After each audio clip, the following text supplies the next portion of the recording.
நான் அந்த point agri பண்ண மாட்டேன். சரி இப்போ வந்து இவங்க சொல்றாங்க, எனக்கு சொத்து இருந்துச்சு, நான் கல்யாணம் பண்ணி குடுத்துருந்தா நல்லா இருந்திருப்பாங்கங்கிறான். சொத்தே இல்லாதவன், காசு பணமே இல்லாதவன், அவன்லாம் அவன் பொண்ணுக்கு வந்து 1 சவரன் நகை கூட போடாம தான் கல்யாணம் பண்ணி குடுக்குறான். அங்க என்ன அவங்களுக்கு வாய்ஸ் இல்லாமயே ஆயிடுச்சு. இப்போ நான் கல்யாணம் பண்ணிட்டு போனேன். எந்த காசும் எங்க அம்மா கிட்ட இருந்து நான் வாங்கல. இப்பவும் எங்க அம்மா எனக்கு நகை குடுக்குறேன்னு சொல்றாங்க. ஆனா நான் வாங்குனதில்ல. என் ஹஸ்பண்டும் கேட்டது கிடையாது. ஸோ அது வந்து தனிப்பட்ட மனிதருடைய இதுல இருக்கு. அவங்க கணவர் எப்படிப்பட்டவரு, அவர் குடும்பம் எப்படிப்பட்டவங்கன்றத பொறுத்து தான் இருக்கே தவிர, நான் நகை போட்டு கல்யாணம் பண்ணி குடுக்கல, அதனால அவங்க நல்லா பார்த்துக்க மாட்டாங்கங்கிறது கிடையாது. அண்ட் மோர் ஓவர் இப்போ ஒரு வேளை எனக்கு அந்த சிச்சுவேஷன் இருந்து, என் மாமியார் என்கிட்ட வந்து, இந்த மாரி "நீ நகை போட்டு வரலன்னு உன்ன மதிக்காதீங்க. நீங்க மதிச்சு எனக்கு என்ன ஆகப்போது? நான் இன்னைக்கு வந்து என் சொந்த கால்ல நிக்கிறேன். என்னால சம்பாதிச்சு இப்ப நான் சம்பாதிச்சு வாங்கியிருக்கேன் சார். எனக்கு தேவையான நகைய நானே வாங்கியிருக்கேன். நீங்க உங்க சொந்த கால்ல நின்னுட்டு சம்பாரிக்கிறீங்க. ஆனா எங்க அக்கா சம்பாரிக்கல. அதத்தான் நான் சொல்றேன். அவ வந்து முழுசா படிச்சே முடிக்கல. அதுக்குள்ள எதுக்கு அவசரப்பட்டு காதல் திருமணம் பண்ணணும் அப்படின்னு சொல்றேன். இப்ப இவங்கள ஏன் நீங்க வேலைக்கு போ வேணான்னு சொல்றீங்க? இல்ல அவங்க இது பிஏ தமிழ் முடிச்சிருக்காங்க. அது இல்லாம பிஎட் டீச்சருக்கு முடிச்சிருக்காங்க. நானுமே இது ஓன் பிசினஸ் பண்ணிட்டு இருக்கேன். என்னோட வருமானமே எங்களுக்கு போதுமானது இருக்கு. நீங்க படிக்கவே இல்லன்னு சொன்னீங்க. எனக்கு முடிச்சிருக்காங்களே 2 டிகிரி முடிச்சிருக்காங்களே. அவங்க முடிச்ச விஷயம் எனக்கு தெரியாதுங்க சார். இப்பதான் பாருங்க. தெரியும். சொந்த அக்கா தானே? இல்லங்க சார் நாங்க பேசல. ஏன்னா எங்க அம்மா அவங்க பேச விடல. இப்ப பாப்பா பிறந்ததுக்கு பின்னாடி தான் நான் போய் பார்த்ததே. இப்பதான் குழந்தை பொறந்ததுலேருந்து தான் அவங்களே பேசுறாங்க. சொல்லுங்க உங்களுடைய காதல் எப்ப மலர்ந்துச்சு? எப்ப அவர சந்திச்சீங்க அதே சொல்லுங்க. டீனேஜ் லவ் தான் சார். டீனேஜ். +1, +2 +1, +2 படிக்கையில. தான். ஆ.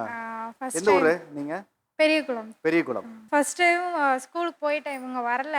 அப்போ வந்து ஒரு எப்படி சொல்றேன்னா, ஒரு கேங் லீடர் மாரி அ இவர இமேஜினேஷன் பண்ணி வச்சிருந்தாங்க எல்லாரும். கார்த்திக் ராஜா இந்த குரூப்பா? அப்படின்ற மாரியே ஒரு ஃபீல் இருந்தது. யார் அந்த பையனா இருக்கும்? அப்படின்னு நான் யோசிச்சிட்டே இருப்பேன். ஆனா அவங்க ஸ்கூலுக்கு வரல. அப்போ லஞ்ச் பீரியடு. அவங்க வந்து அப்பதான் ஆஃப்டர்நூன் ஹாஃப் டேலேருந்து வந்தாங்க. அப்பதான் ஃபர்ஸ்ட் டைம் பார்க்குறேன். என்ன இந்த பையனுக்கா இவ்ளோ ஹைப் குடுத்தாங்க அப்படின்னு நானே யோசிச்சுட்டு கடைசியில நானே அந்த வலையில விழுந்துட்டேன். 2 பேருமே இன்ன வரைக்குமே யாருமே ப்ரப்போஸ் பண்ணிக்கல. குடுங்க அவர்ட்ட கேட்போம். சொல்லுங்க. ஸ்கூல்லயே டானாமே. பசங்க ஒரு 4 பேர் கூட இருப்பாங்க. ஆ.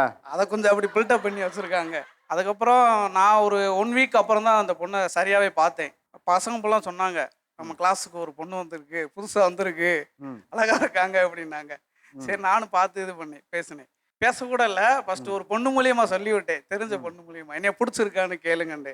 அவங்க என்ன எதுவுமே பண்ணவே இல்ல. சரி அந்த பொண்ணுக்கு நம்மள பிடிக்கலையே வைக்கலையேன்ட்டு. அதுக்கப்புறம் டைரக்ட்டா ஒரு 1 மந்த் இருக்கும். 1 மந்த் ஆகும். உங்க ஃபோட்டோ குடுங்கன்னு நானே கேட்டேன். ஃபோட்டோ வாங்கி அதுக்கப்புறம் ஃபோட்டோ வாங்கி வச்சு பேசினது. பார்க்கறது மட்டும் தான் இருந்துச்சு. பேசக்கூட இல்ல. 1 இயர் ஃபுல்லாமே பேசவே இல்ல. ம். சிக்னல் மட்டும் தான் குடுப்போம். சிக்னல்லாம் எப்படி குடுப்பீங்க நீங்க? டீச்சர் கிளாஸ் நடத்திட்டு இருப்பாங்க. ம். இவங்க வந்து 3ஆம் பெஞ்ச்ல இருப்பாங்க. நாங்க லாஸ்ட் பெஞ்ச்ல இருந்து ஒரு 3 ம். அப்படி இருப்போம்.